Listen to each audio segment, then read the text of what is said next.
Well, happy Tuesday, everyone. You know what that means. It's the day before Wednesday. So, anyway, you guys let me know that you can see me and hear me, all right? I bought a new microphone and I really like it. It seems to be doing a lot better than the last one. So, there you go. All's good, Kelly says. Thanks, Kelly. All right, welcome to night 2 of our Dark Nights of December. And I thought I would read some Algernon Blackwood, some Robert Frost, and yeah, the my wife doesn't like this time of year when it gets dark so early, and I'm the exact opposite. I love it. Um, Sometimes I've had this thought more and more lately. Sometimes when I'm in bed and I wake up in the middle of the night and it's just obviously super dark. It almost feels like a security blanket. You know what I mean? Um, I'm probably not explaining that very well, but if you're watching this show, I probably don't have to explain it. You probably know exactly what I mean. So, just got back from watching the girls' basketball game at the high school that my wife teaches at. That was fun. They lost, but it was still fun. And anyway, thanks for spending part of your Tuesday night with me. I think a lot of people they think of Robert Frost if they do, and oh, he's a poet 100 years ago. I believe his first poetry book was published in 1913, but he's actually pretty dark in a lot of his poetry. So let's dive into that a little bit tonight, okay? Um, for those of you watching live, do me a favor and tell me approximately how long have you been watching the podcast? Not necessarily this Tuesday night show, but the Lovecraft Easing podcast in general. What is that behind me? Is that a black cat? Yeah. Come here, buddy. Hmm. Come hang out with me. Here you go. There you go. It's Monty, everybody. All right, you want to lay down? All right. There's the obligatory Monty. Do we have as many people as we usually have? No, I don't think we do. I don't think we do, but that's all right. You guys are with me. Monty's no longer with me. He went down there. All right, here's my Robert Frost poetry book. I got this for Christmas a few years ago, and I'd like to start off with, and you may have heard some of these poems. In fact, you probably have. Hey, Scott. Hey, Suzanne. Everyone else watching. But right away in his first poetry book, which is called A Boy's Will, and it was published in 1913. Actually, right away you have um, some pretty dark stuff. Oops, that's not the page I wanted to show you. There's Mr. Robert Frost. The very first poem starts off, it's called Into My Own. Uh, One of my wishes, is my volume good enough, guys? Still testing the microphone. Oh, thanks, Kelly. What about everybody else? When did you start watching? Scott Thomas, I know when you did. I remember when I met you and your brother, 2013 Necronomicon. I'll never forget it. Into My Own by Robert Frost. One of my wishes is that these dark trees, so old and firm they scarcely show the breeze, were not as 'twere the merest mask of gloom, but stretched away into the edge of doom. I should not be withheld, but that some day into their vastness I should steal away, fearless of ever finding open land or highway where the slow wheel pours the sand. I do not see why I should ever turn back, or those should not set forth upon my track to overtake me who should miss me here and long to know if I still held them dear. They would not find me changed from him they knew, only more sure of all I thought was true. And the next poem is called Ghost House. But let's skip around. I was almost going to go to bed early and take the night off, and I think I've got about half the normal crowd. I may have forgot to post about it in the chat, but I guess I thought everyone is just used to stopping in here at a certain time. But um, I lost my bloody poem. Um, it is called. I can almost quote it by heart, but I don't want to take a chance. I should have bookmarked it.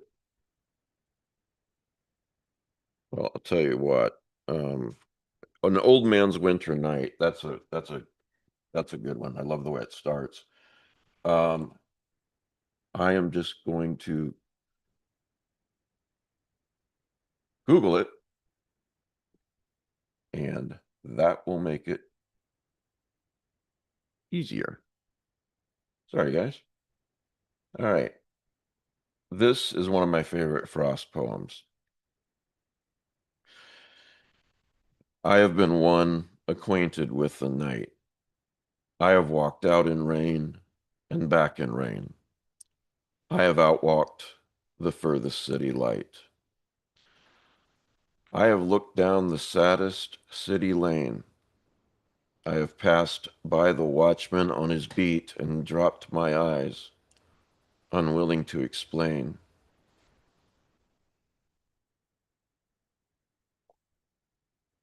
I have stood still and stopped the sound of feet when far away an interrupted cry came over houses from another street, but not to call me back or say goodbye. And further still, at an unearthly height, one luminary clock against the sky proclaimed the time was neither wrong nor right. I have been one acquainted with the night. Hey, Rob, that's one of my favorites there. And it makes me think of actually one of my favorite um, horror novellas by Susan Hill, and it's called The Man in the Picture. There's a there's a chapter early on in that book where the protagonist goes out for a walk very late at night on a winter evening, and he hears what he thinks is a scream from a couple of blocks away, but can't never finds the source. Hi, Monty. And so this poem makes me think of that. Hey, Monty, you can't go over there, but you can come over here if you want. Okay. Are you not going to be happy until you get your 15 seconds of fame tonight? There he is, folks. My little office buddy. Okay, there you go. All right.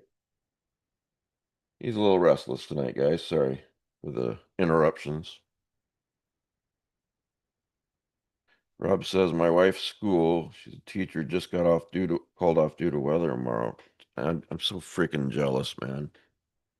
It's like 50 degrees here right now.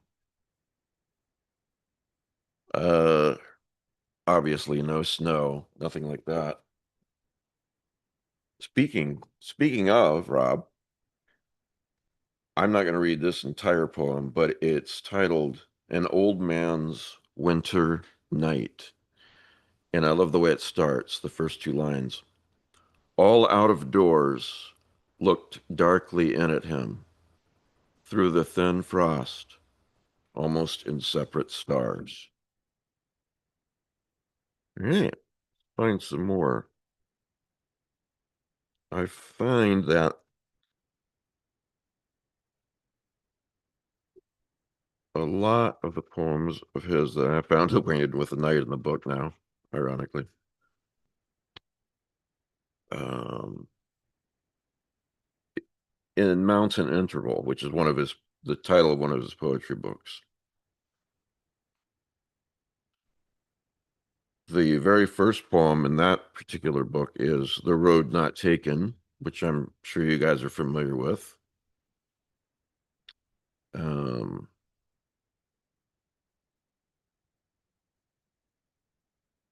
there is a poem called Desert Places by him that I'd like to read next.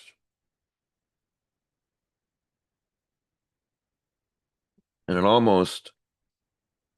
it seems like in a couple of lines, it gets a little cosmic horror, but you can decide. All right, this is called Desert Places by Robert Frost. Sensing a theme with the snow, right? Snow falling and night falling fast, oh, fast.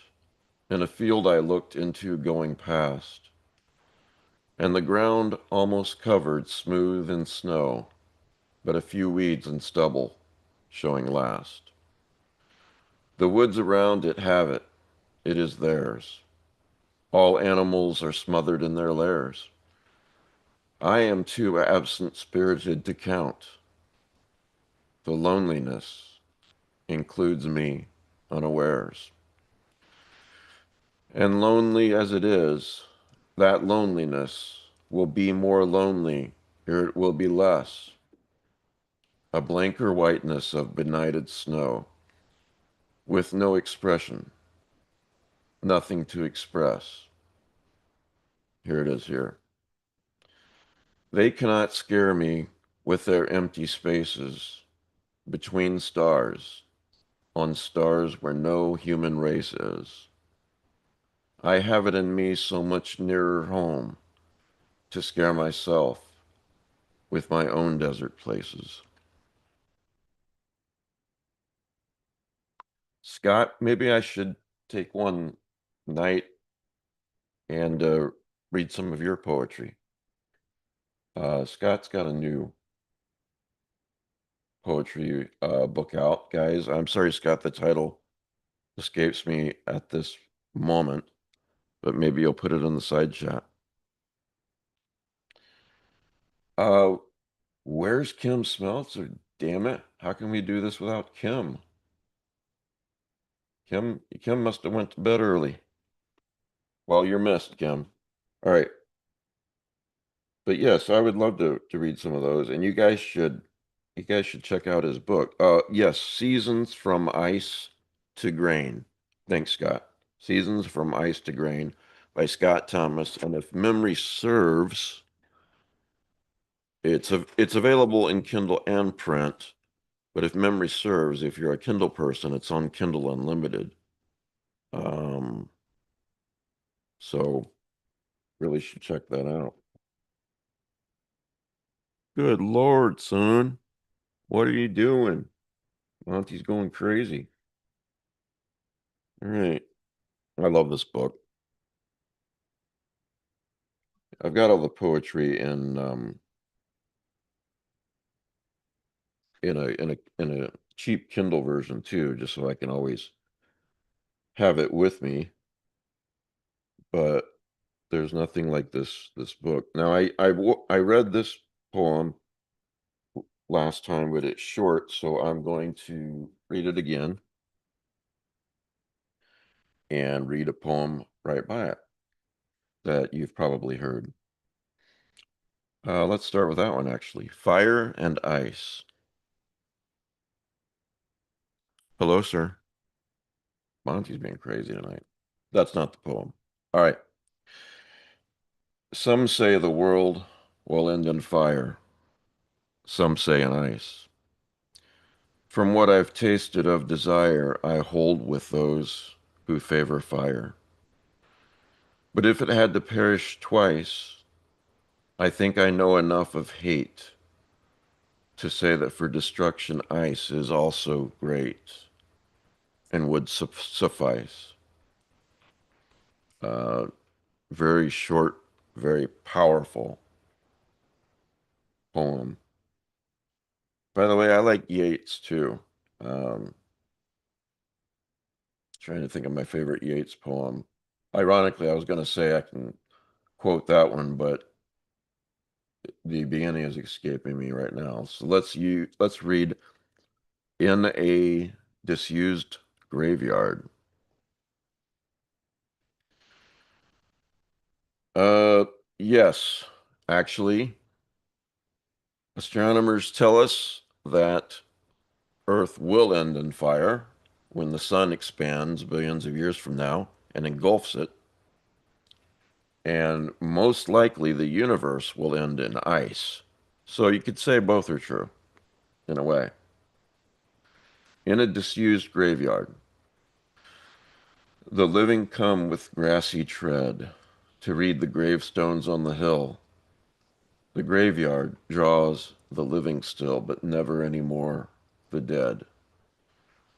The verses in it say and say, the ones who living come today to read the stones and go away. Tomorrow, dead will come to stay. So sure of death, the marbles rhyme, yet can't help marking all the time how no one dead will seem to come. What is it men are shrinking from? It would be easy to be clever and tell the stones men hate to die and have stopped dying now forever. I think they would believe the lie.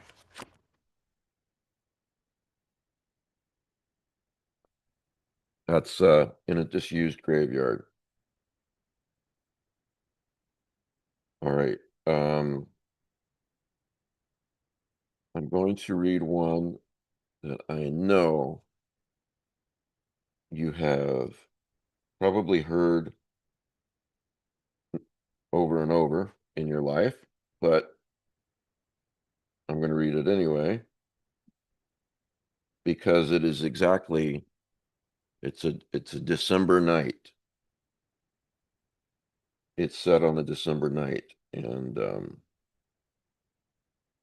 can't find the bloody thing, but I'm pretty sure I can quote it. How's that? All right, I'm going to try and go do this from memory. All right.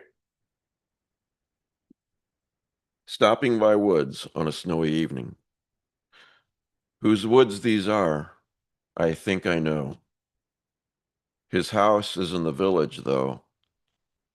He will not see me stopping here to watch his woods fill up with snow.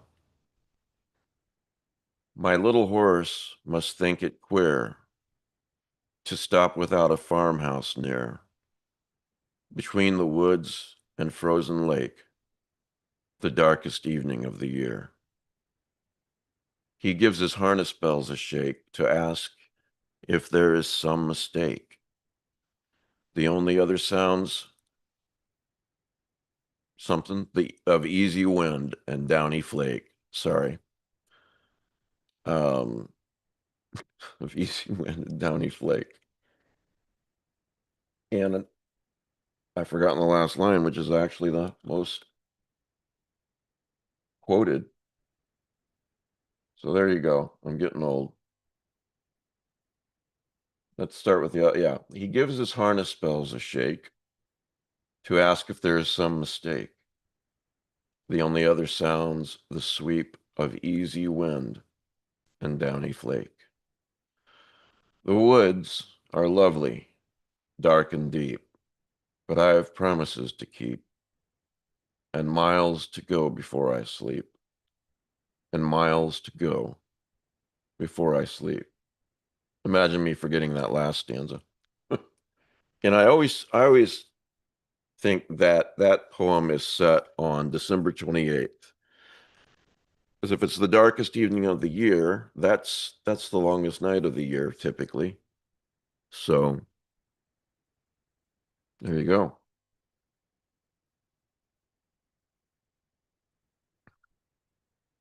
Yeah, I think I read a long time ago that Frost was really wrestling with that last stanza until he had the brilliant idea of just repeat make the last two lines, and obviously it works perfectly. All right, let's see if there's any other Frost poetry I want to read before we switch over to Algernon Blackwood. Yeah, I forgot I even highlighted in this print book. Do-do-do.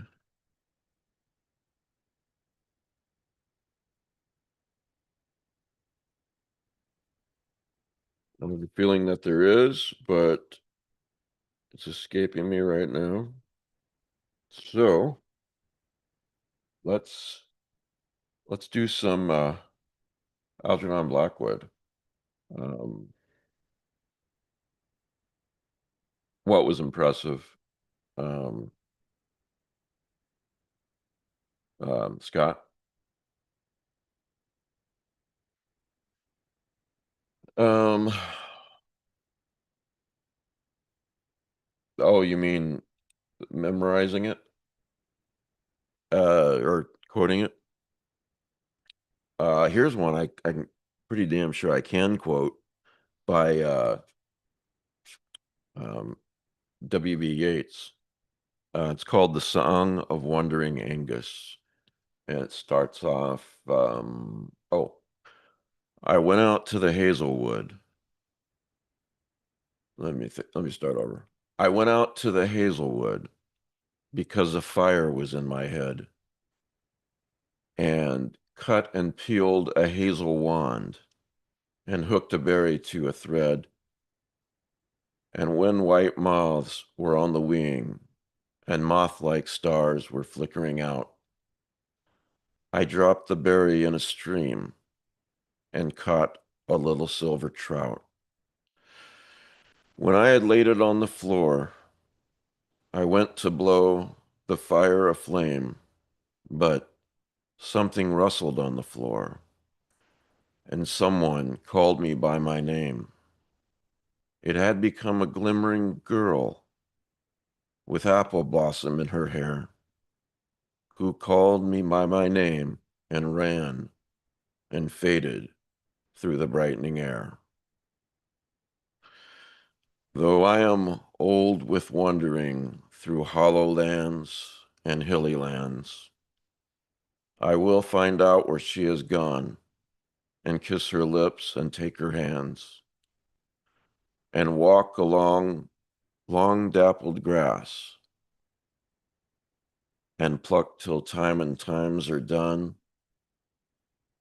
the silver apples of the moon, the golden apples of the sun. That kind of fits tonight too, doesn't it? Maybe. We'll make it fit.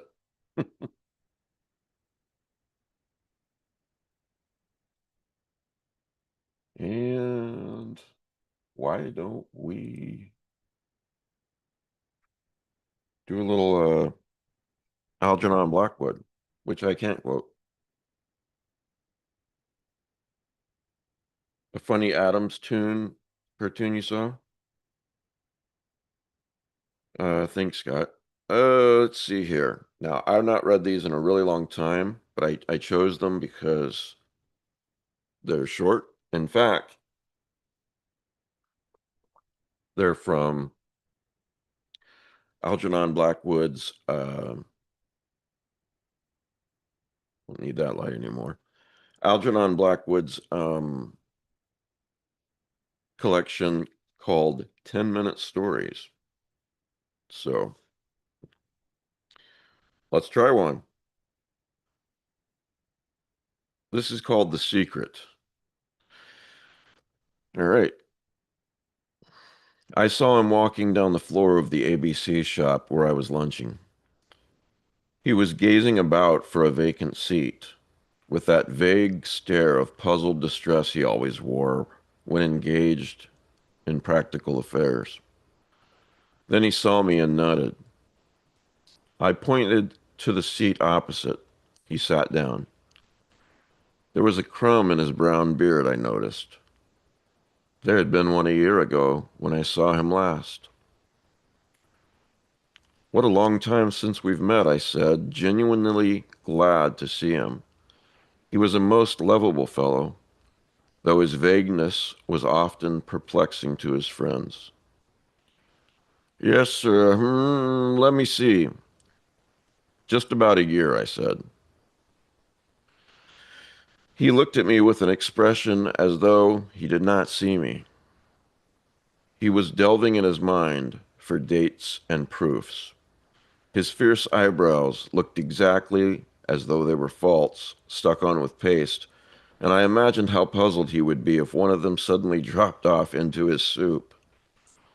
The eyes beneath, however, were soft and beaming.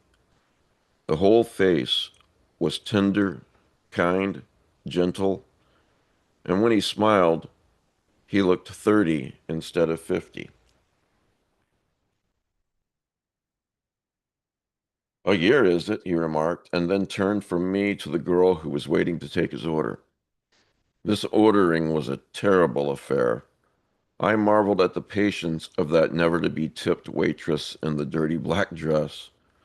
He looked with confusion from me to her, from her to the complicated bill of fare, and from this last to me again.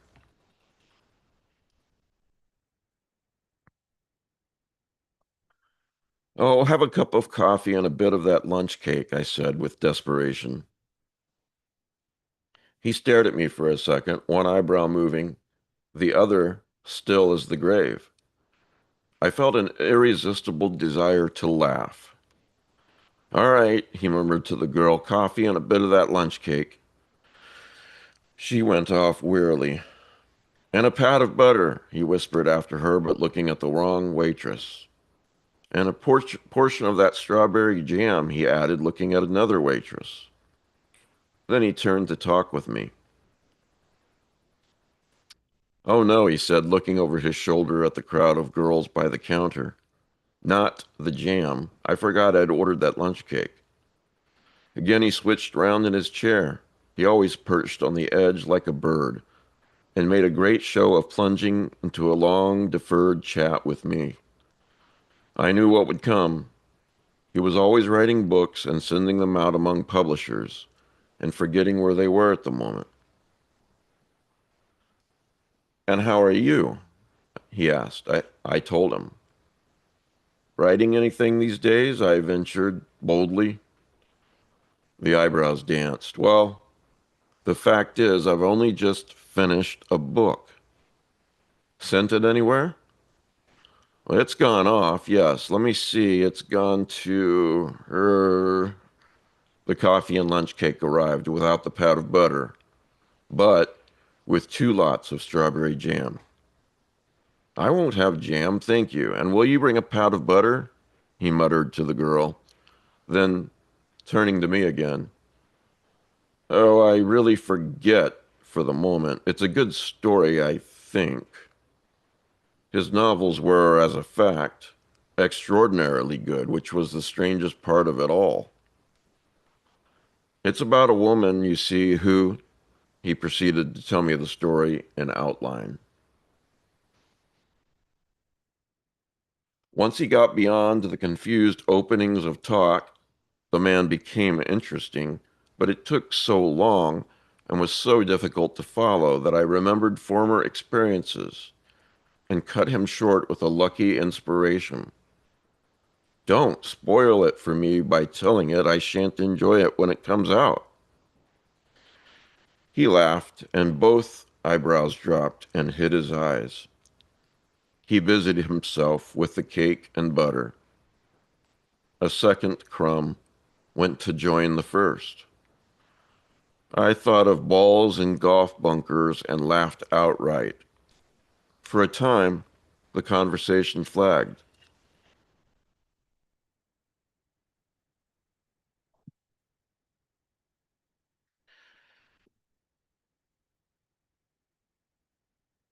I became aware of a certain air of mystery about him. He was full of something besides the novel, something he wanted to talk about but had probably forgotten for the moment. I got the impression he was casting about in the upper confusion of his mind for the cue.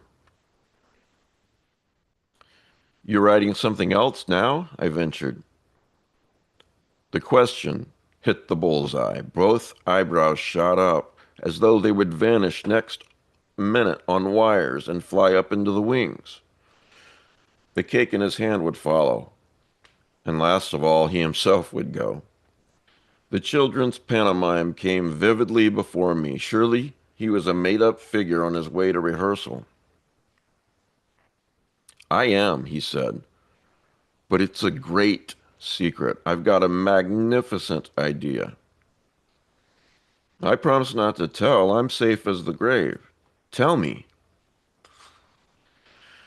He fixed his kindly, beaming eyes on my face and smiled charmingly.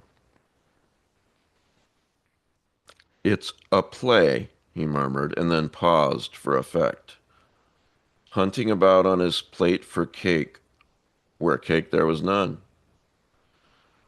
"Another piece of that lunch cake, please," he said in a sudden, loud voice addressed to the waitresses at large. "It came to me the other day in the London library. Very fine idea. Something really original?" "Well, I think so, perhaps." The cake came with a clatter of plates, but he pushed it aside as though he had forgotten about it and leaned forward across the table. "I'll tell you, of course you won't say anything. I don't want the idea to get about. There's money in a good play, and people do steal so, don't they?" I made a gesture, as much as to say, "Do I look like a man who would repeat?" And he plunged into it with enthusiasm.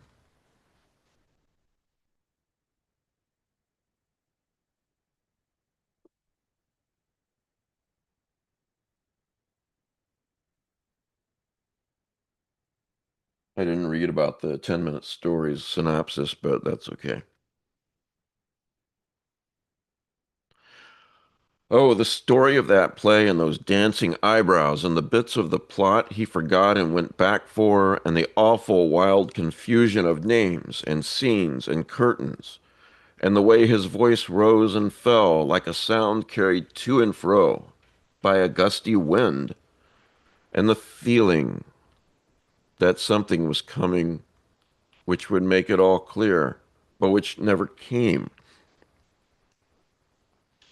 The woman, you see, all his stories began that way, is one of those modern women who, and when she dies, she tells on her deathbed how she knew all the time that Anna, that's the heroine, I think?" I asked keenly, after 10 minutes exposition, hoping to heaven my guess was right. "No, no, she's the widow, don't you remember, of the clergyman who went over to the Church of Rome to avoid marrying her sister in the first act, or didn't I mention that?" "You mentioned it, I think, but the explanation—" "Oh, well, you see, the Anglican clergyman, he's Anglican in the first act, always suspected that Miriam had not died by her own hand, but had been poisoned. In fact, he finds the incriminating letter in the gas pipe and recognizes the handwriting." "Oh, he finds the letter?" "Rather. He finds the letter, don't you see, and compares it with the others and makes up his mind who wrote it and goes straight to Colonel Middleton with his discovery.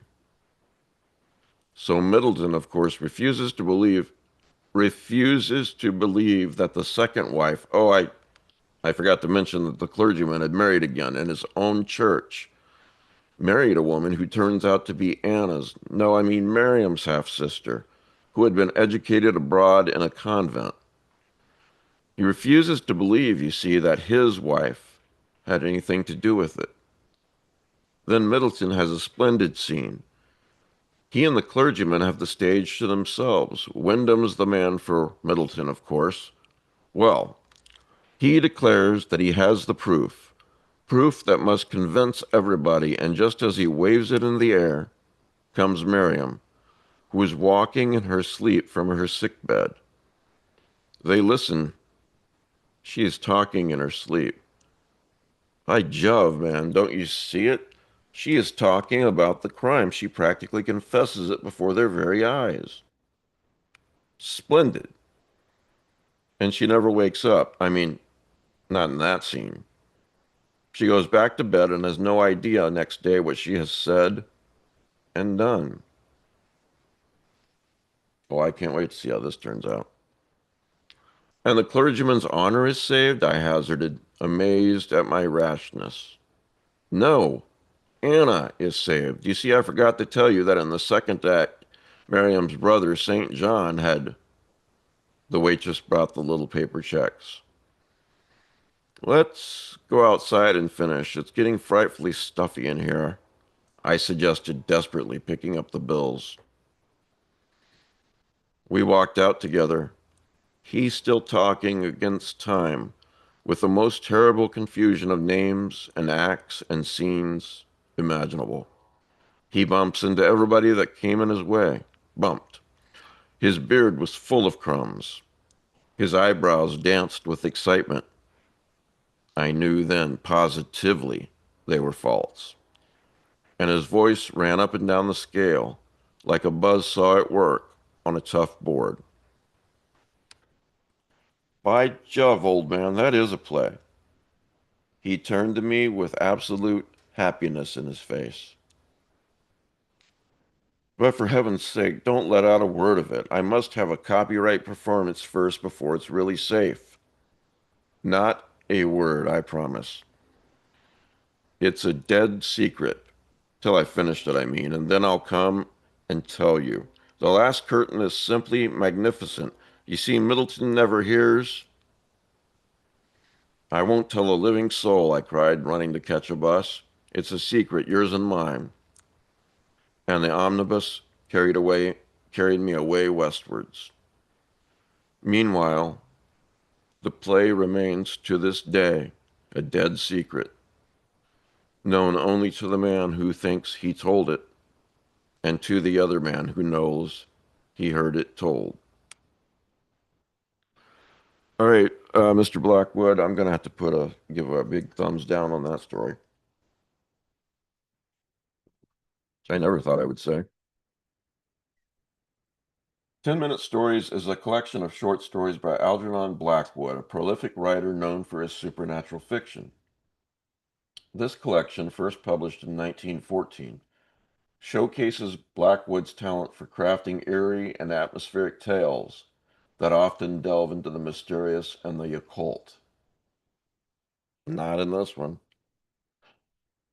Each story in the collection is designed to be read in around 10 minutes, making it perfect for readers seeking quick bursts of suspense and intrigue.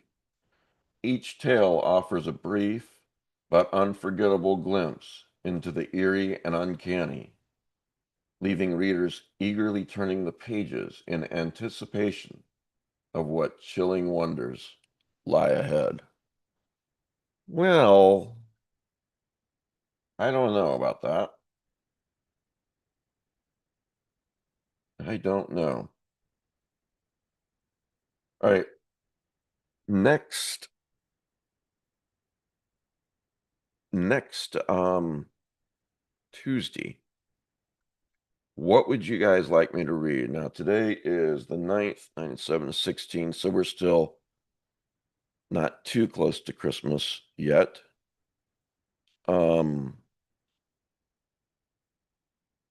Yeah, you're right, Scott. Um, you can throw out some votes in the side chat if you want, or if you're watching later in the comments. Or I'll just pick something again. Um, what was I going to say? I do not know. Hope you guys enjoyed the poems. Um, I just can't get enough of Robert Frost. And I had these on my desk, and I have them on my desk, and uh, right together, Bradbury, 100 Stories, right next to this. And for some reason, they just seem like they fit together. You know what I mean? I'd love to read some Bradbury, but of course I can't. That's copyrighted. Let me see if there's anything else I want to read quickly before I go.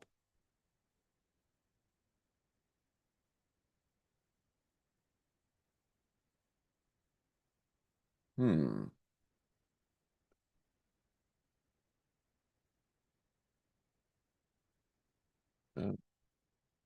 Okay.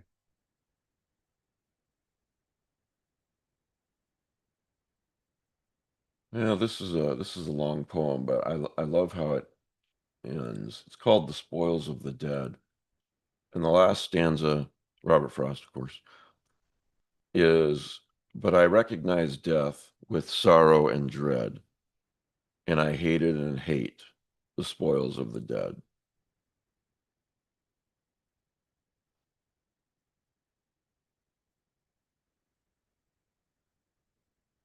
And I think that's probably it for tonight.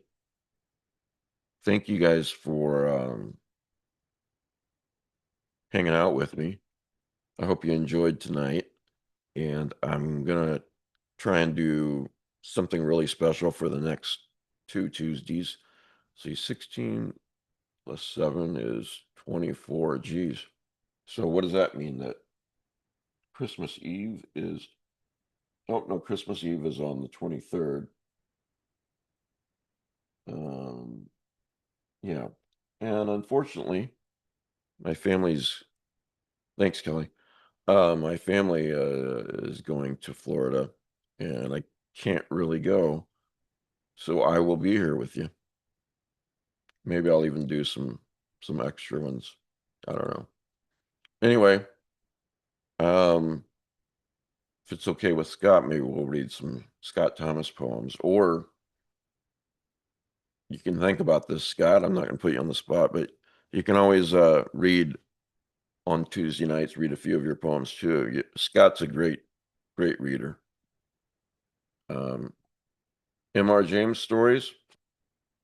Good point. Actually, that fits perfectly. Rob, let's do it. Maybe throw some Scott Thomas stories in there. How's that sound? All right, guys, enjoy the rest of your week. I will be here on Thursday night this week, same bat time, same bat channel, and I think everyone here is a patron, so thank you for that. We're going to discuss, the panelists and I are going to discuss H.P. Lovecraft's story, The Festival, which I always read every December. So we're gonna record that next week, and then I'm gonna put it up right away in time for Christmas. So that'll be a lot of fun. So, all right, guys, have a good night, and thanks for the support, and we'll see you on